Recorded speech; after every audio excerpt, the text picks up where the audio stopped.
Hello and welcome to the 2020-2021 Desktop Monitoring Instrument, also known as the DMI Training. My name is Val Murdoch and I am the Utah State Board of Education Title I Monitoring Specialist.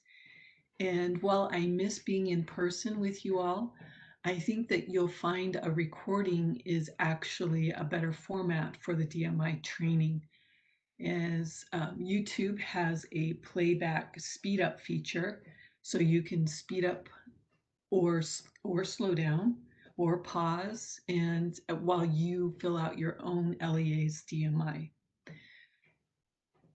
Along with the link to this training, you should have received this update guide. And I just want to quickly go over some of the sections here. Those of you who have completed the DMI multiple years may not need to view this training and may just refer to this sheet for all the information you need. The due date is the same as always, December 1st, and the URL is listed here, as well as 3 steps to preventing most all problems that people run into when completing the DMI. The first step is to answer all criteria questions, leave no item marked none, and down here is a visual representation. You see there's a preset answer of none, and then according to your specific LEA situation, you would answer no to a question or yes to a question, and all questions must be answered. Click Save after everything. There's no autosave feature in the DMI. And step number 3 to preventing most problems is when you come to the end of answering and completing the DMI, just because you click submit one time does not mean it was submitted. There's a second click that is required to confirm that submission. There were a few LEAs last year that thought they had completed the DMI and submitted it in November, and when I reached out in December, they were surprised to learn that it had not been submitted because they had failed to click the second confirm button. There are criteria questions that are answered first, and then there are 2 instruments, the Cycle 1 and the Annual Core. Cycle 1 of 4 cycles has to do with educator equity and staff qualifications. There are 2 criteria questions, and depending on how those are answered, the indicators will pop up for your LEA, for your specific situation. The other tool is called the Annual Core, and it does not cycle or rotate as the cycle tool does. It stays kind of the same from year to year. The only difference this year is that a lot of the redundancies were eliminated, and there are 2 new criteria questions focused on time and effort. There are the color coding here on this DMI updates page. Red means that your attention is needed on a particular item and most likely for an upload. It could represent a change, as in the criteria question. Blue represents resources that are available for those particular items. And then as you come down, you see there are 3 items that school-wide programs will need uploads for in Cycle 1. And for targeted assistance programs, there are also 3, plus this item is black, so that just means it's an assurance. And then down here are 2 additional items that for some reason the system would not let me delete. And so you will have to respond to those in order to get the submit button. And I'll go over that in just a little while. The next section has to do with the Annual Core. Same color codes. And at the very end are our contact information. For login questions, Renee and Becky Peters are available to answer your questions. For Cycle 1 and Annual Core programmatic questions, please contact me. And for fiscal questions in the Annual Core, please contact Tammy Long. Sandy Grant is working with other programs, and Tammy has assumed full responsibility for the fiscal management, and please direct those questions to her. Okay, I'm going to switch to my DMI screen.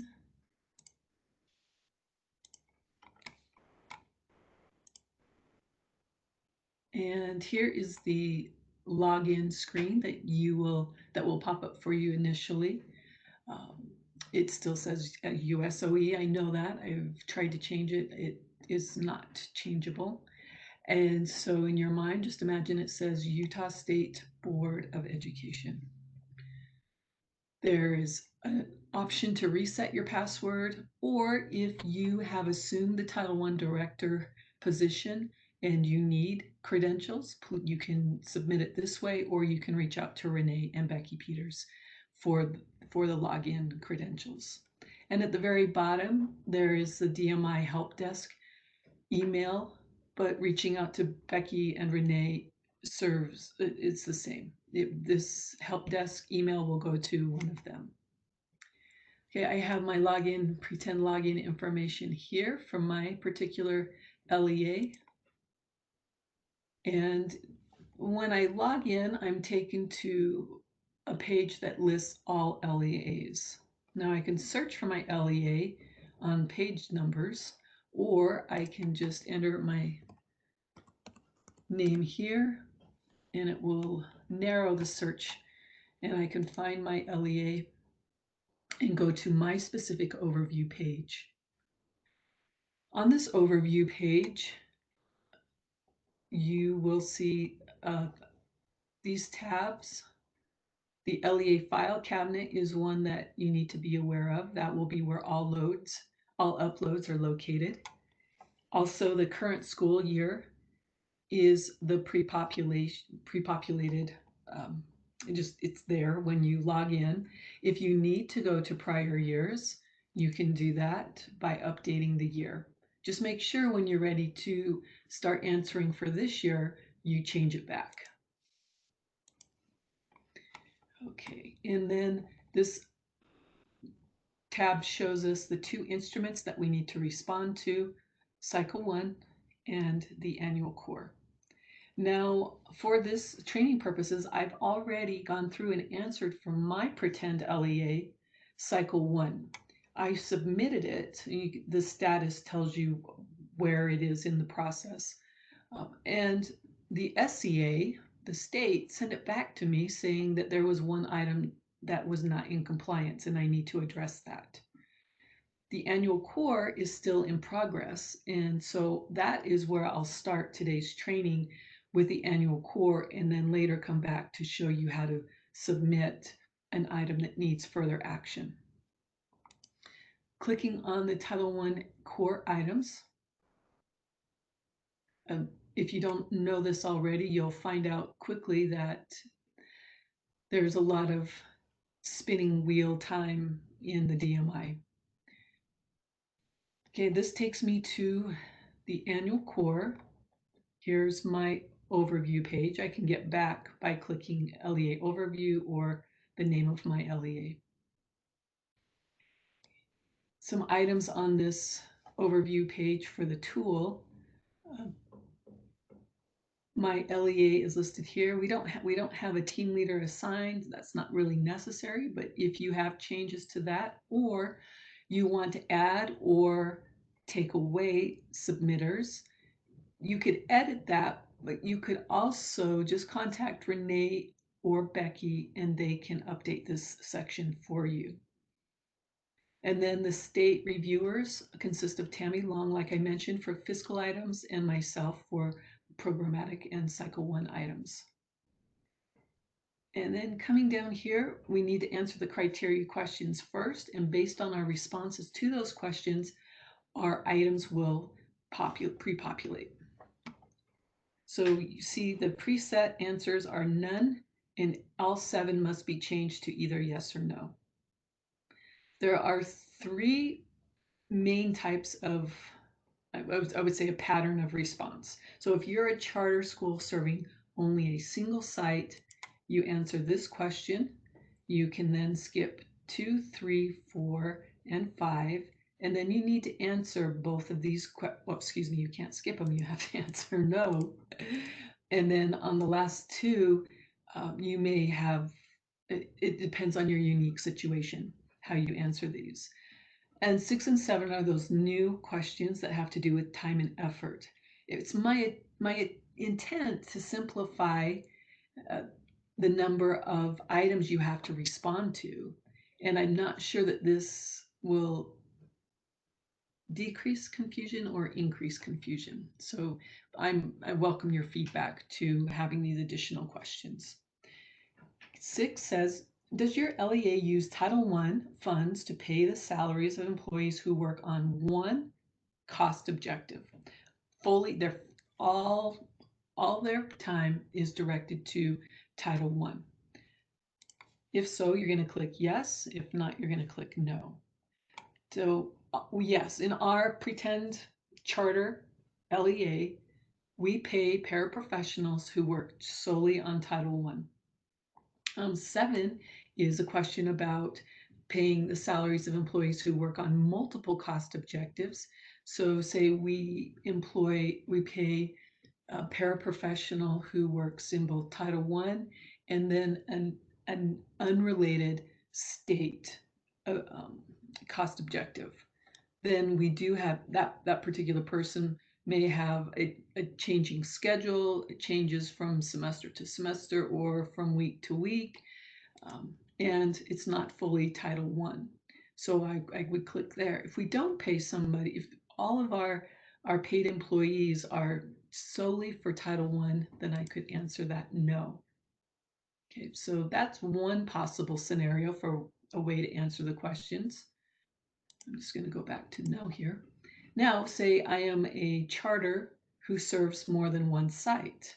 I would answer that yes, and then again, come down here and answer for my particular situation. And then finally, a third scenario would be, are you a district? And then districts need to respond to the next two because they have to do with private schools and equitable shares. Charter LEAs do not need to answer this yes. That would be marked no. So did you consult with any schools regarding equitable services for Title I? Now we found in the ESSER and GEAR funding that there were LEAs, district LEAs, that found private schools that they had not been previously aware of, or they had private schools that indicated that they did want services under ESSER or under GEARS.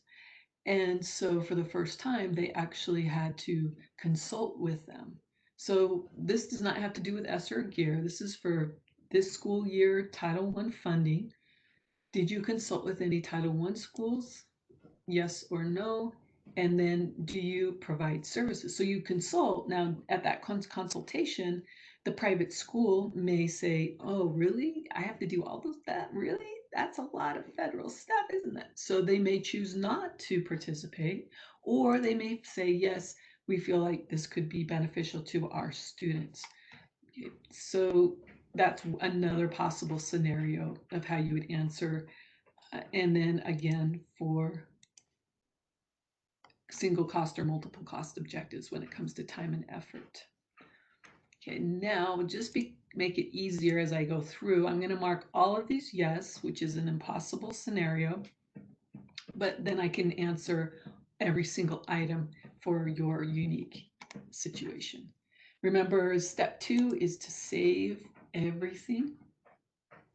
And this is the longest spinning cycle I think we have, is letting the DMI pre-populate all the items for our unique situations. And the wheel is still spinning.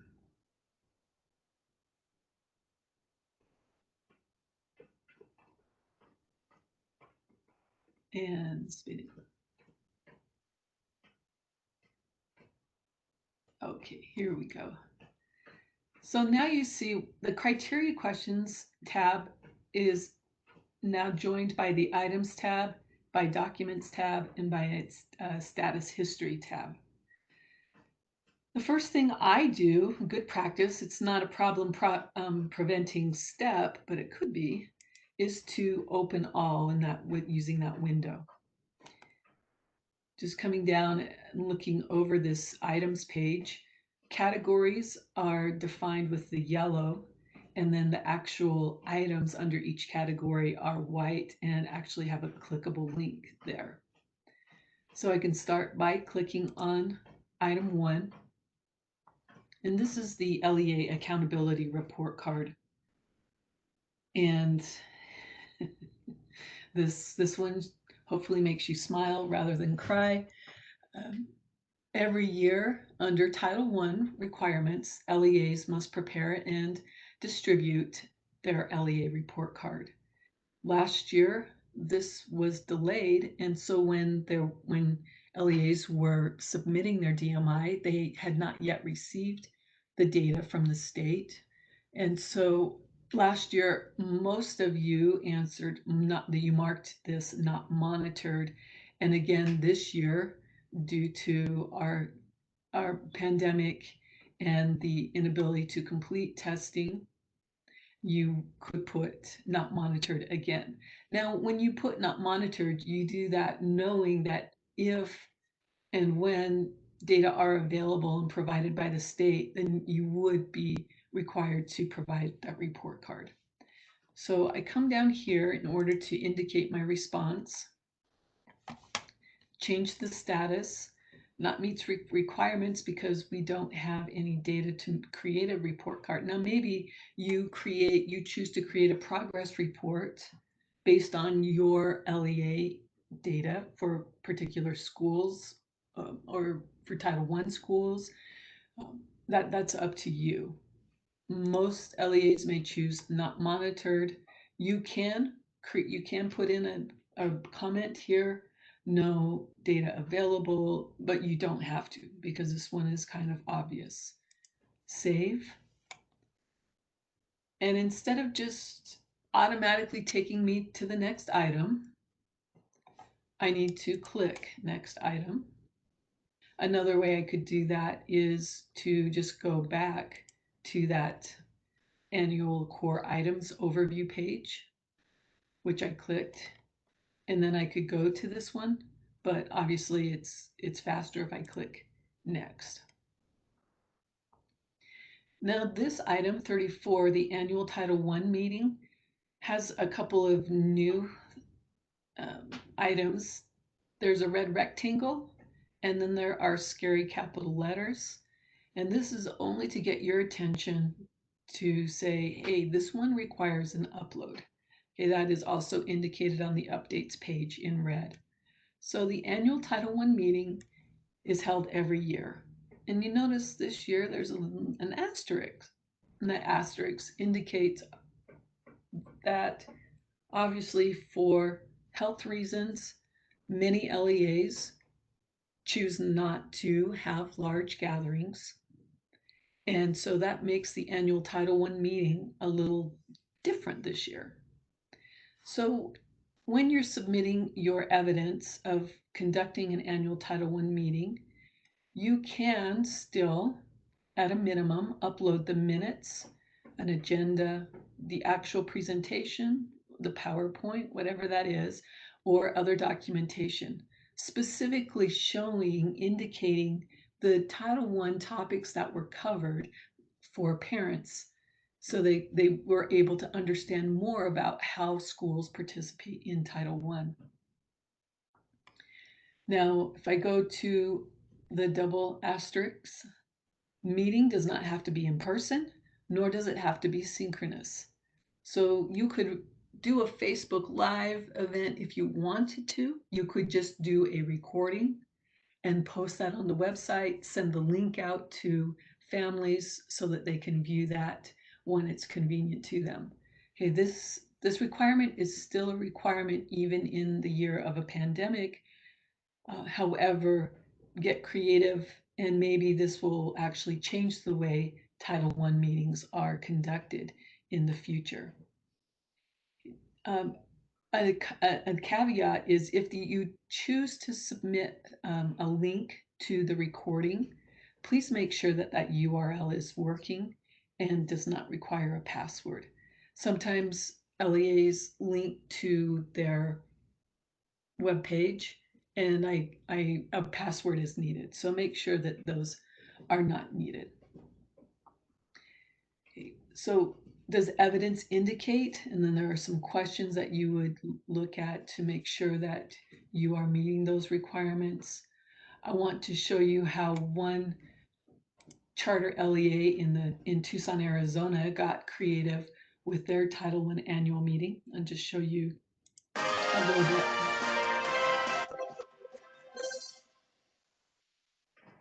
Welcome to LPA, What's New in the News. I'm Jasmine Akai. And I'm Brianna Bell. We bring you breaking news out of our Lakeside campus tonight.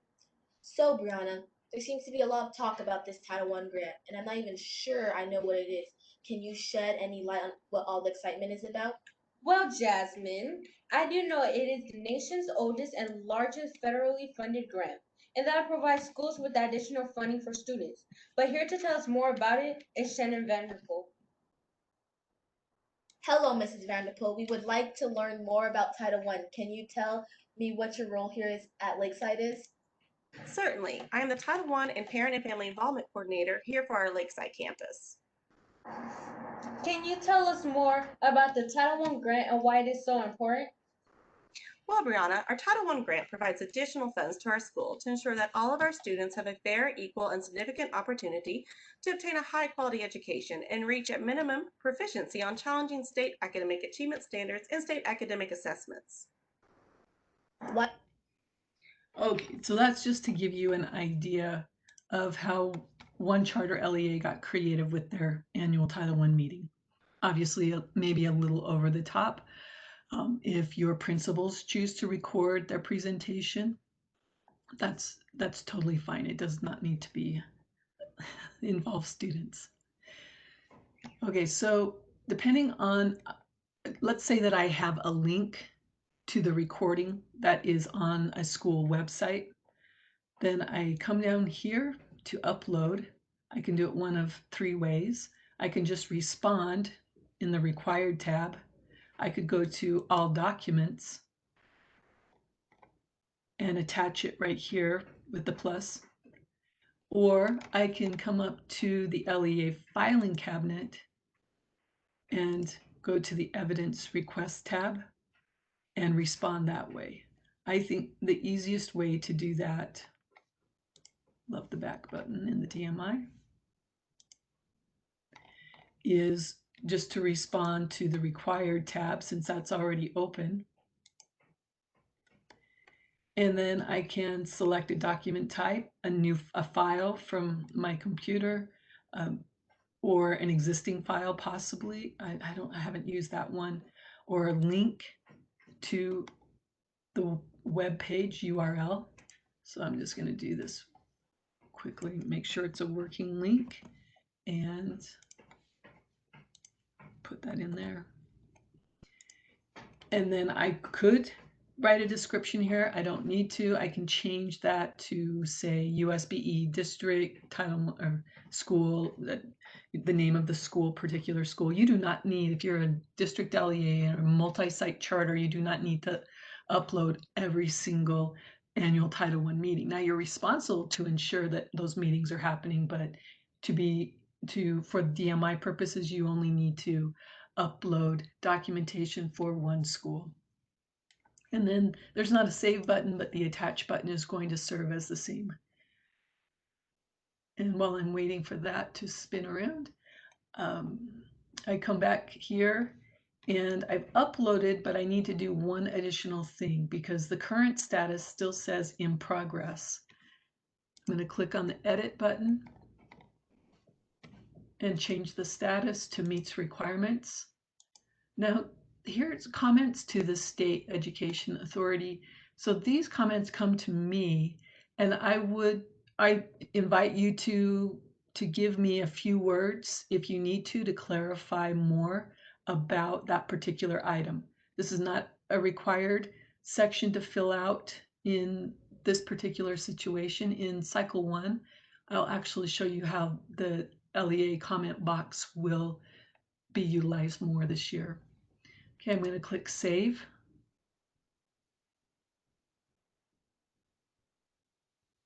and then just double check. Yep, it meets requirements. Look, it now shows that I have one document for this particular item, and I'm going to click on next item, which takes me to private schools. Every single district LEA will have this item populate, no matter how you answered the private school criteria questions. This 39 has to do with notifying private schools. So you would have two possible answers. If after due diligence, you can find no LEAs within your boundaries, you are going to mark this item as not monitored. If you have private schools within your LEA boundaries, then you need to contact them, invite them to participate in consultation.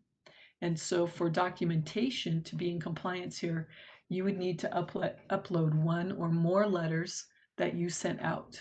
It could be an email, could be an actual physical letter.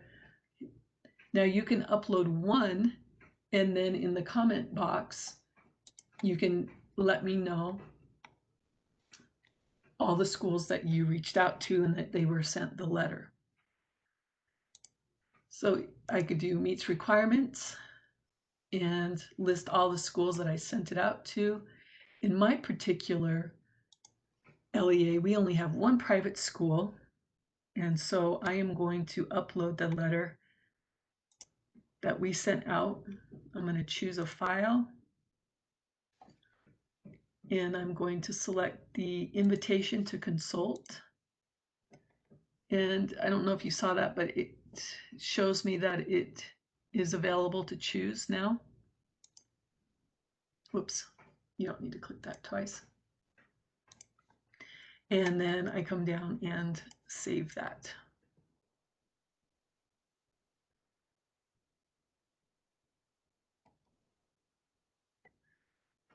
I change that to meets requirements and save again. And then I just want to show you in the resources tab,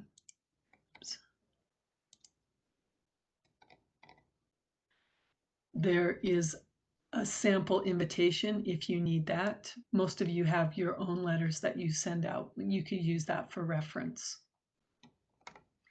Okay.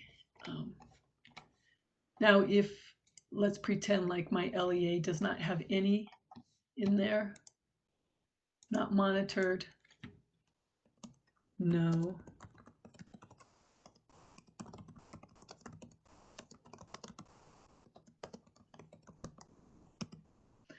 Okay. This note is helpful if you put not monitored, because not monitored is an unexpected response. So just to clarify that, put that in there. And moving on, while I'm waiting for the wheel to spin, oh, that was fast, and go to item 40. On the updates page for the DMI this year, I have item 39.5, and that's just to bring your attention, if you're a district LEA, to the fact that we have compliance both in the DMI and Utah grants for private school equitable services. So I know it's in two different places, and that's not ideal, but just think of it as uploading the documentation that shows you communicated with the LEA in the DMI. And then when you get to Utah grants, you will identify the LEAs that you contacted and then their decisions for participation. Some of you may need to indicate schools. You need to type that in when you get to Utah grants, because not all private schools are listed. And when Becky does the training for the Utah grants, she may mention that you're responsible to indicate all LEAs, even if they're not uploaded in Utah grants. Okay, the next item is affirmation of consultation. So for all the private schools that you sent out invitations to, who then responded, yes, we want to have a consultation, this item will populate for you, and you need to respond in one or two ways. So for each LEA that has a private school, actually for any LEA, for any private school that you consulted with, you need to upload the affirmation of consultation. So if you have 3 private schools in your LEA boundaries that consulted with you, you need 3 affirmation of consultations uploaded.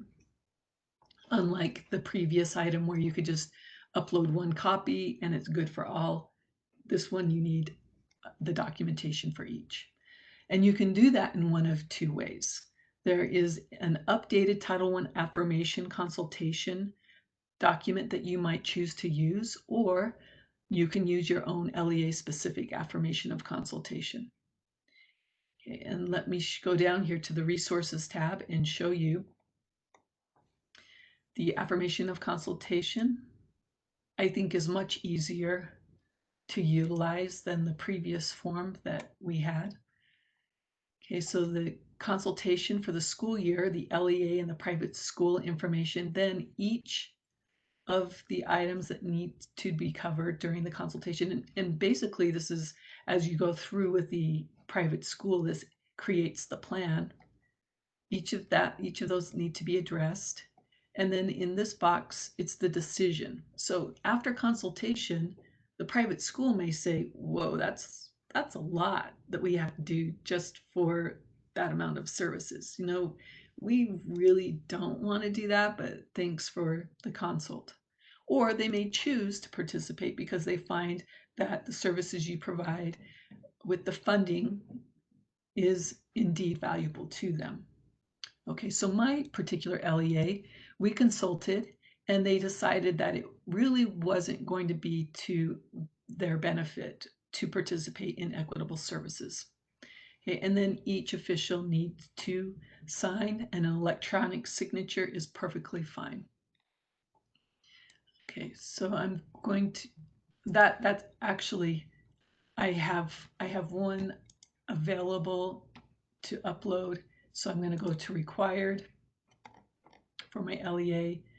And actually, I can tell just by going to the Documents tab that I've already uploaded my affirmation of consultation for LaSalle Academy, a pretend private school, but pretty good name, I think. And here you see how, wow, that's a big font going on there. You can see that I have the private school information, everything we talked about, and then they declined to participate. And because I only have one electronic signature, I used it in both spots, which would not be okay in real life. Okay, so again, this says it's still in progress, so I need to change that. Meets requirements and save.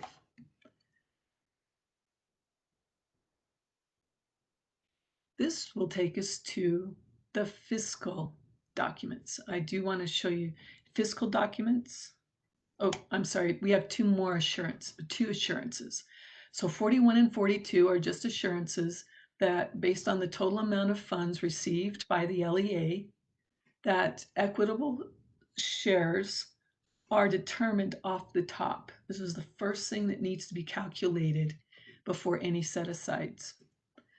Okay, and the next item has to do with services. So educational services and benefits for private schools are equitable in comparison. Now, they don't have to be the same as what Title I students in Title I schools are getting. It's based on the needs of the students in the private school, but they're equitable in comparison to them. Okay, and so this is just an assurance. So all I do is change that to meets requirements and save. No documents are needed. And then we are now at fiscal maintenance of effort. Okay, so I realized that I skipped answering 41, but I did want to bring to your attention, because this is a programmatic item, my contact information is there. So when you have a question on one particular item, you know exactly who you can contact. So edit that. We are in compliance. We meet requirements. Save.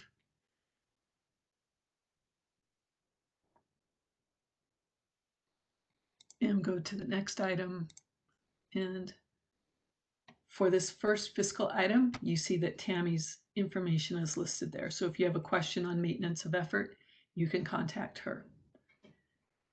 Hey, this is just an assurance because you don't see the red rectangle or the scary capital letters. All I am indicating here is that my LEA demonstrates that the level of local and state funding remains relatively constant from year to year. This is something that when you reply meets requirements to, Tammy can just double check without you needing to do anything on your end.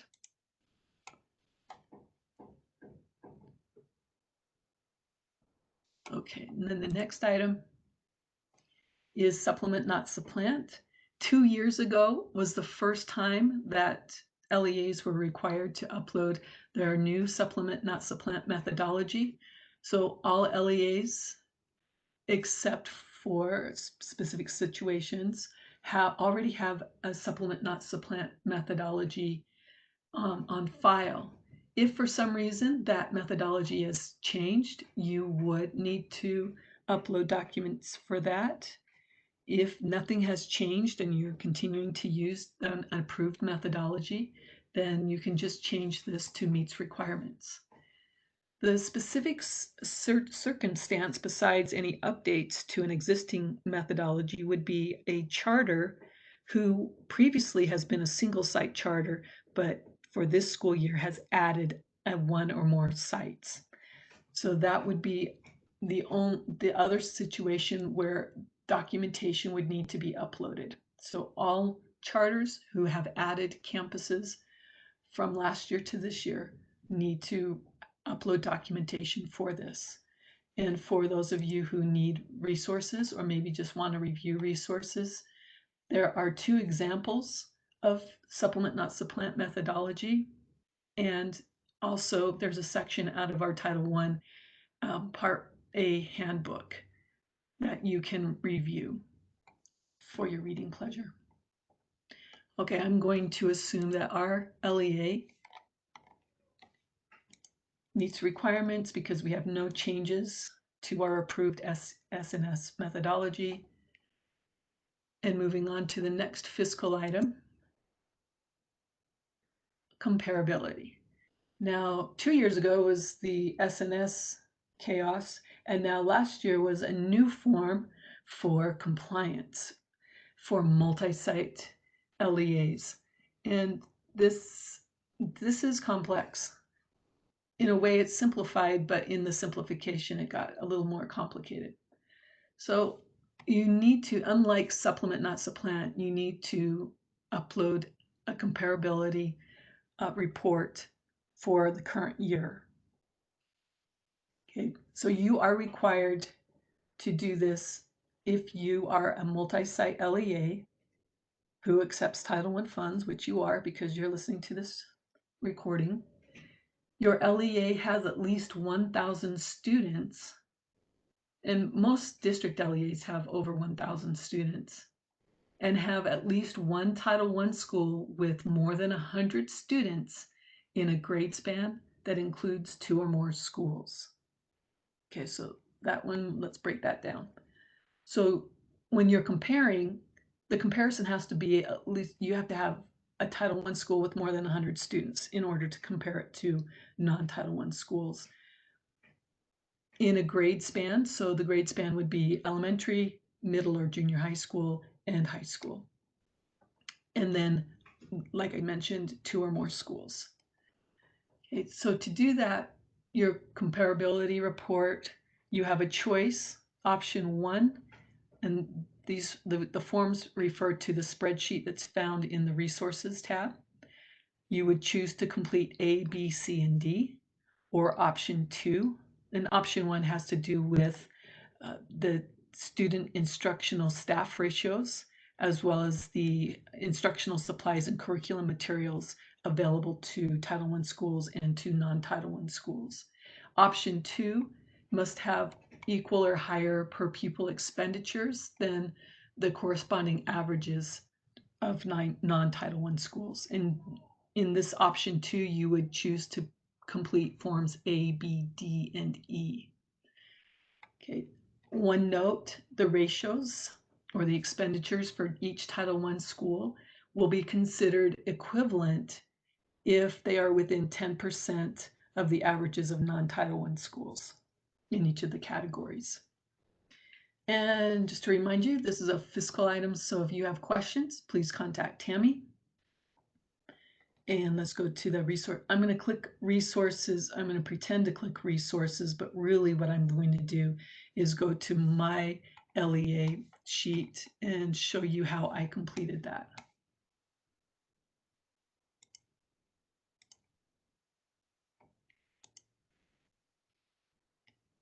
Okay, my LEA sheet. We see the current year, all the LEA information, and then these yes/no questions are basically what single site charter LEAs will be their comparability report. So you answer these, and then the number of students enrolled on October 1st of this year, the grade spans that you are comparing to. If you have high schools, then it would be K-12. And then the signature of your LEA admin. I noticed many LEAs downloaded this, printed it, had somebody signed it and uploaded it. If that works for you, great, but you do not need to have an electronic signature. Typing in the person's name, if it's the business manager or the Title I director or the superintendent, that is fine. And then just finishing that off, the title, of course, Becky is superintendent, and the date this was completed. Oh, this is one site. I apologize. I brought the wrong one up. Let me go to the other one. Okay, here's the multi-site. And they even have a cursive font going on there if you want to just type that in. Okay, down at the bottom we have the 5 forms, 4 of which you need to complete. A, B, and D are required of all district and multi-site charters, and then your choice would be Form C or E. Most LEAs choose to complete A, B, C, and D. Okay. Going to Form B. Let's say my particular LEA only has Title I schools in the elementary grade spans. And I need to compare small schools with small schools and large schools with large schools. Small schools would be 100 to say 150, 200. You decide for your LEA what represents small schools. Remember, there need to be a minimum of 100 students. Large schools, my range in my LEA would be from 401 to 696. We have 4 non-Title I schools and 3 Title I schools. You would continue that for middle or junior high school and high school if you provide Title I funds to those grade spans. Form C, I list all my non-Title I schools here, all their enrollment information, and then Title I schools below that. I'm comparing the instructional staff FTE to non-Title I with Title I schools. And a common question is, do the instructional staff, does that include paraprofessionals? And the answer is no. Now, if your counselors may be instructional staff, that's fine to count counselors in here. Just make sure that if you count counselors in non-Title I schools, you also count them in Title I schools. So just make it so that there's an equivalent.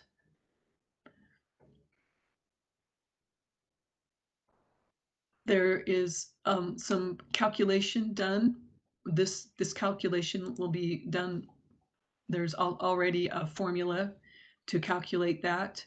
And then the colors and the yeses will appear automatically as you complete this. Now, if these boxes do not change to green, then there is a problem and you need to contact Tammy, or you need to re-look at the FTEs and make some staffing changes quick. Form D, all LEAs will fill this one out no matter option 1 or option 2. This one focuses on instructional supplies and curriculum materials. And compared to Title I schools, again, there are formulas built in, and you want all green boxes before submitting. Form E would be the other choice, and this is where you have the staff-based salaries of non-Title I schools versus those of Title I schools. Okay, so again, any questions, please contact Tammy. And while I already showed you the single site comparability report, so I won't come back to that. And returning to the DMI,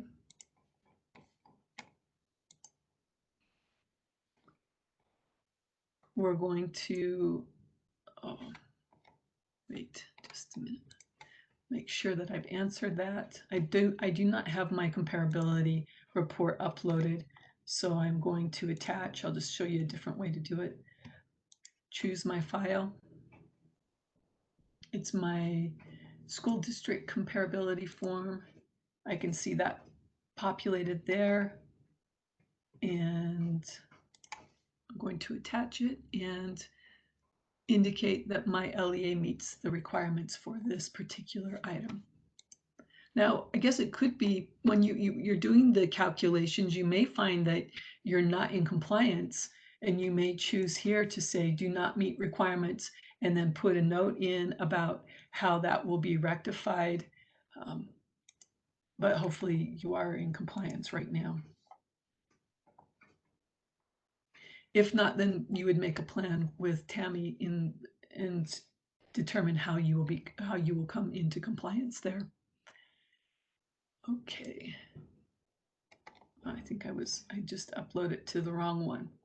I think you get the drift.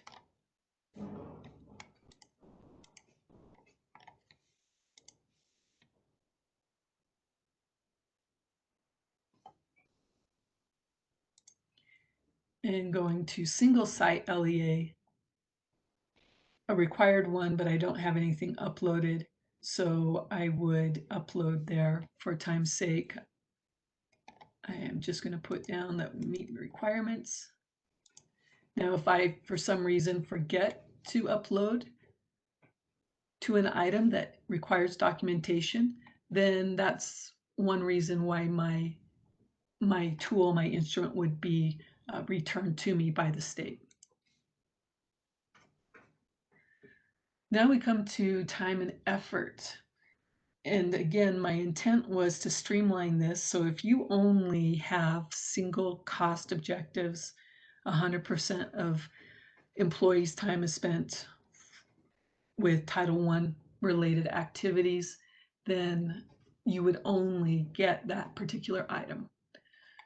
So again, please give me your feedback if this is not as clear as it should be. Okay, so the first item that populated for me is the multiple activities. Please upload a blank. So you do not have to have it filled out. It just needs to show that you have all the items required on your time and effort documents. Okay, so the LEA has shown that they have a written policy. So there's an assurance that goes along with the upload. Okay. And the document has to account for the total activity, whether that's multiple cost objectives or single cost objectives. It has to have an after the fact supervisor signature and after the fact employee signature. Now, there's the policy that you have in place, and then there's the blank document that you're going to upload. I already have mine uploaded. Let's see what that is. My monthly PAR. Notice it's blank, nothing's filled in, but there is a place for the school, and there's a place. The job title was something that Sandy requested that you all include last year, so there would be a job title on there. What is it that that person is responsible for? And then for each day, the minutes. That's one way to do that. And then other information, but again, the main thing is that you have all the components, but it's not filled in. Okay, going back, I'm going to change my answer to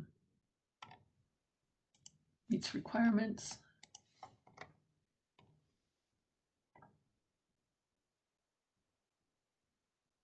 And moving on to single cost objective, doing the same thing. Now I actually have 2 documents uploaded. And I did want to show you that because there are LEAs that are moving toward electronic certifications. I want to show you one that copy from Provo School District.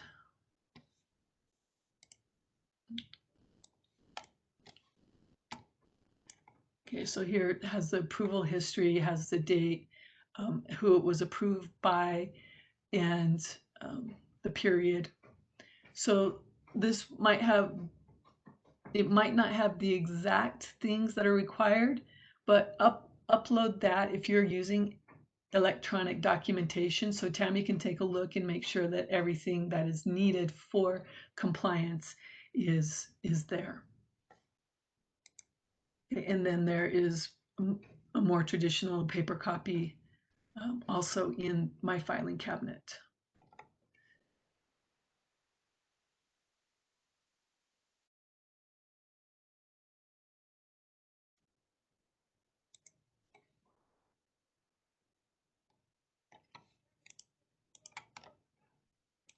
Saving it and moving on. There are only 50, so we're getting close to the end of the annual core.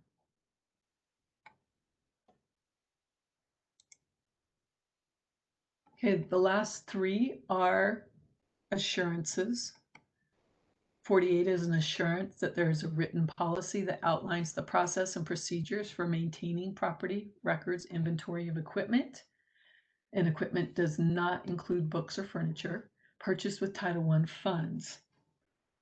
Okay. Now, some of you might say we don't use Title I funds for property, for equipment. Okay. If that's the case, then you might make a note and put not monitored and indicate why you don't have a policy. If you do have that policy and you occasionally or always spend Title I funds on property and equipment, then you definitely need to have that policy in place. Meets requirements. You do not need to upload the policy procedure. Again, this is just an assurance. And a fiscal audit needs to occur for LEAs that receive a total of $750,000 or more in federal funding, not just Title I, but all federal funding. Must have a single audit conducted yearly. And for LEAs that receive less than that amount, it must be, instead of a single audit, a fiscal audit must be conducted yearly. Okay, so the USBE is more focused now on LEA's risk factors, and audits play into that, and the addressing any issues plays into that. So this is an assurance for audit, but it's also one of the risk factors that the agency will be looking at overall. Okay, so I changed that to meets requirements. Again, you do not need to upload any documentation here. And it takes us to our last annual core item, which is procurement and expenditures. This one, you must have written policies for procurement and expenditures. Okay, again, no upload is needed, but if it's your turn to have an on-site monitoring visit or a virtual monitoring visit, then you will be required to produce those documents. And that goes for all the items in the DMI that are assurances, that on an on-site monitoring visit, then you would need to be able to produce those documents. Okay, now let me go back to the core items overview page and just check for any potential problems. Okay, so I have not monitored, meets requirements. Then you can see this little bent paper clip. That's what I think it is. It shows the documents that have been uploaded, meets requirements. And then I can tell that I've answered all the criteria questions and I have responded to all of the items because I have a change status to submitted button. So I'm going to click on that. And remember, the third step to preventing problems is to remember that just because I clicked it once, which intuitively think that should be enough, we're going to confirm that status change and click again.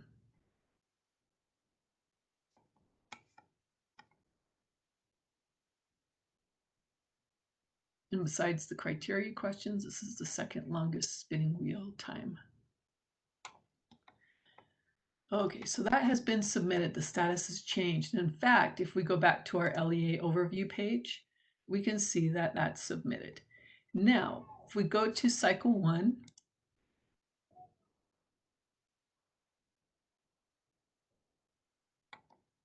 I just want to show you that on the criteria questions, I answered both yes to do you have approved school-wide programs in your LEA, and do you have approved target assistance programs in your LEA? Again, so that all the items would pre-populate for me for demonstration purposes. There are only very few LEAs that would answer yes to both of these. For instance, Granite School District has all school-wide programs except for one school that has been added this year. And you know that schools can't just become school-wide programs. They have to start out as targeted assistants and then spend 1 year developing their targeted assistant, or excuse me, their school-wide plan. So they would answer yes to both of these. But most LEAs are going to answer yes to one and no to the other. There are 8 items if you answer yes to both of those criteria questions, less if you answer no to one of them. So I'm going to do the same thing. I'm going to open all.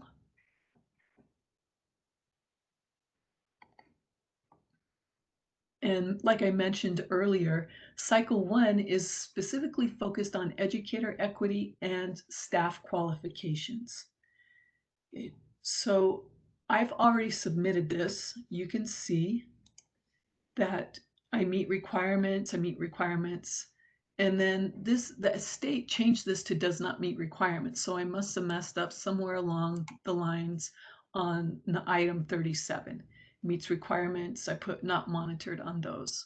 So I'm going to go through each one, even though I really only need to address this one problematic one, so you can see how I've responded to the cycle 1 indicators.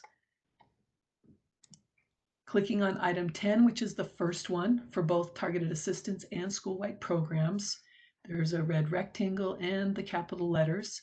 Now, instead of saying upload required, it says response required. So that's just slightly different and new this year. For Title I, LEAs must identify and address any disparities that result in low-income students or minority students taught at higher rates than other students by ineffective, inexperienced, or out-of-field teachers. In my opinion, that's one of the most important things that LEAs are responsible for doing. Again, that's just my humble opinion, but it is a pretty big deal. So what you need to do is provide a summary describing how your LEA ensures that low-income students and minority students are not taught at higher rates by these less effective teachers. Okay. Now you can provide that summary in one of two ways. You can come down to the LEA a comment box and type it in.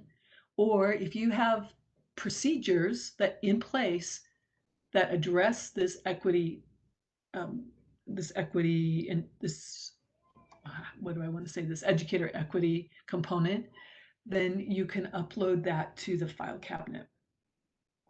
So what I did when I was filling this out initially is I put meets requirements, and then using a fabulous response from Washington County School District last year, shout out to Amy, their LEA has done a lot of work around educator equity.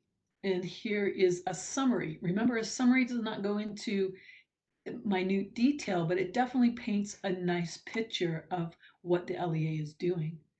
Our LEA has formed an equity committee to, among other things, analyze the trends in Title I schools. Now, I put this in the equity lab participation because that's obvious to Washington County. It's obvious to me, but I just put it in so you can see that they participated in equity lab. They had an action plan and they put that into practice. We are providing more frequent paid training opportunities for Title I teachers and are making administrative changes to place highly effective principals in our most at-risk schools. Those effective principals are attracting our most effective teachers. They have this going on, and they are making some huge changes in Washington County. So I co-opted that from my LEA. Please do not co-opt it for your LEA. Please have your own LEA summary.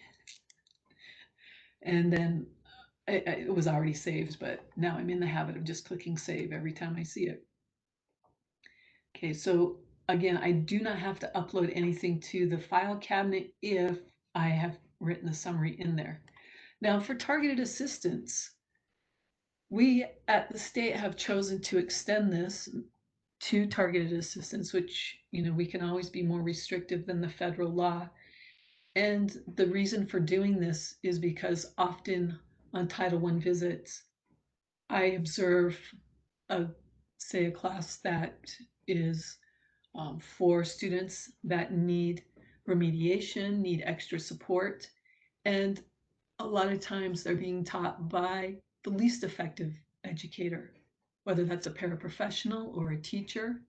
And then I go to the class that is called an extension class, and they are deeply engaged, where the students that needed additional support were being drilled with using the same techniques for 20 minutes at a time. So really, we need targeted assistance LEAs to take this on. And I know there are many charter LEAs that have attended the equity lab as well. And if your action plan is something that you feel is valuable and you've put into place, you could use that equity lab 1.0 plan here. Okay, moving on to the next item. This one has to do with school-wide programs, and this is qualified teachers. Again, a summary either in the LEA comments box or a policy or procedures that you may already have in place in your LEA. You're going to describe how the LEA ensures all teachers in the school-wide programs, not just the ones that work with students that are needing extra support. It's a school-wide program, therefore all teachers need to be state certified. In language changed from No Child Left Behind, no longer are teachers required to be highly qualified, but they are required to be state certified. And you might remember me mentioning in the resources tab, there are resources that have to do with the licensing changes, and there's the pages 34 through 44 in our Title I programmatic and fiscal handbook have to do with staff qualifications. And then that link to the teacher licensing webpage. You can also go to Cactus, and it's the same as it was prior to the licensing changes. You just look at the educators page and it should say USOE. Again, it's not been updated to USBE. USOE qualified, and if it says yes there, then that teacher is considered obviously qualified for the school-wide program. Okay, going on. Oh, actually, I just want to read what I put in here. Our LEA requires all teachers hired for openings in Title I schools are licensed in the state of Utah. Human Resources screens applications to ensure this requirement is met. A current list of teachers' qualifications is kept at each Title I school as well as the district office. So you somehow need to have a process in place that ensures all teachers are state qualified in school-wide programs. Okay, I can just click next because I have already indicated it meets requirements. This one would be for targeted assistance. Targeted assistance is just slightly different, and that would be all teachers that are paid with Title I funds, in part or in full, need to be state qualified. So our LEA, that's the Targeted Assistance Program, requires any teacher hired for a position paid with Title I funds to be licensed in the state of Utah. That's screened by Title I director, because of course, as a single site charter, we may not have the HR to ensure this requirement is met. A current list of teacher qualifications is updated each year to flag any expired licenses. This is often where people run into problems. The teacher forgets to renew, and then we have a monitoring visit and the LEA is out of compliance. So just make sure you have something in place, and go to Cactus and just right now make sure all educators that are participating in that Title I program are state qualified or working on getting state qualified. Okay, here is the next one. This is for paraprofessionals working in a targeted assistance program. Okay, here are our comments to the SCA. Any job description posted for paraprofessional openings paid with Title I funds indicate candidates must have a high school diploma or equivalent plus one of the following, and it goes just the 3 requirements to be highly qualified. So that language did not change from No Child Left Behind to ESSA. Okay, paraprofessionals still need to be highly qualified. And we know that it's hard sometimes to find paraprofessionals who have these qualifications. So here's an exception that I've seen in some policies or procedures. Any exception to this procedure must be resolved within 30 days. Some LEAs put 60 days of being hired, but that's hard. If you have hired somebody and they've been working there for a couple of months to then say, oh, I'm sorry, you cannot be in this job anymore because you did not meet the requirements of the job. Okay, but 30 days might be more logical. You just need to decide what works best for your LEA. Or if you have enough candidates, you may not need an exception. Okay.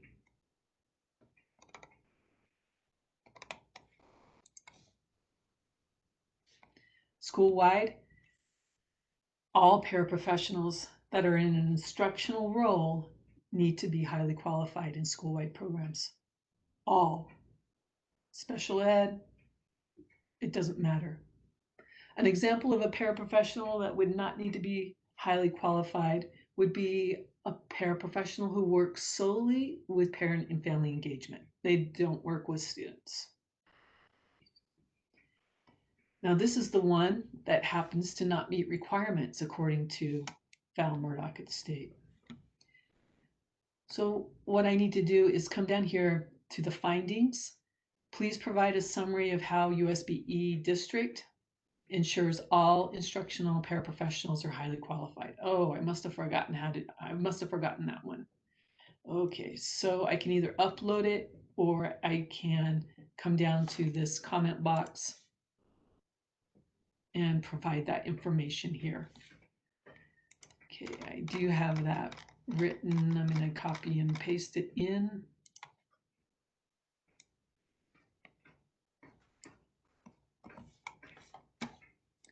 You'll notice the copy and paste feature is not that great. mean, it works, but it's just not great. Okay, now I have the summary in the LEA comment box. Just again, my LEA just in the job description, it tells them that they have to have these qualifications. And then again, there's an exception that we've decided to put in there. Now, another thing to think about when providing exceptions is it can get pretty expensive if a paraprofessional is trying to get a passing score on the Parapro assessment. If they have to pay every time, or if you are offering to pay every time, that can get really expensive.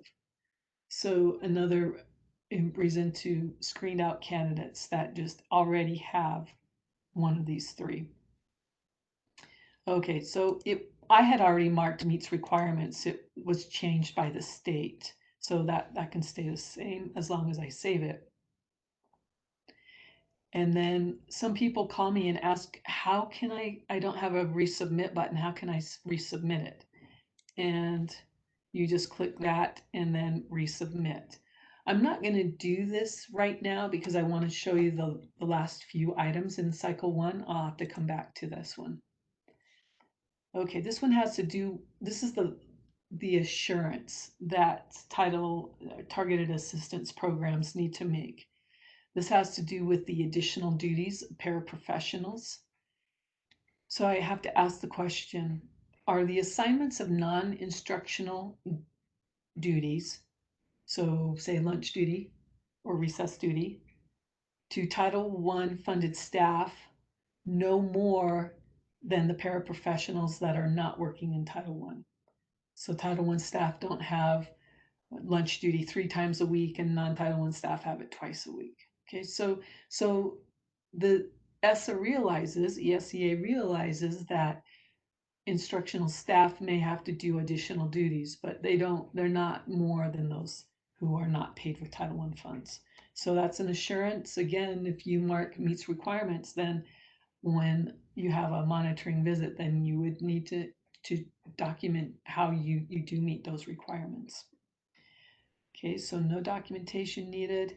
I already said that it met requirements. So now let me just back up to that item. And of course it didn't save. So I will check that and resubmit it.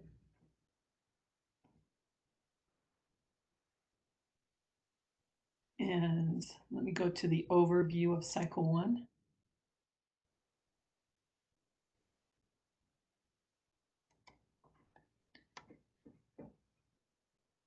Okay, it says that I still need further action, but let me go to the LEA overview page. I'm thinking, because I'm not on this side very often, I'm on the other side of receiving a resubmitted item, that has indeed been resubmitted. If I go to my email, then I should be able to see that. Okay, it does say resubmitted for, oh, I know what it is. I don't get emails when you resubmit. So if you could send me an email when you resubmit an item, that would be great. So again, just going back to the overview page, that's submitted. And then I just saw on that item number that it had been resubmitted. Then I should be okay, that my DMI should be complete for the year. And because we're not meeting live and you didn't have a chance to interrupt and just insert questions, just as I was going through this, please make sure you reach out to me or to Tammy or to Renee and Becky with any questions or problems that you might be having with the DMI. Again, this was due December 1st, and make sure you look at the resources tab for any help. And I appreciate all that you've done and all that you are doing this year. Okay.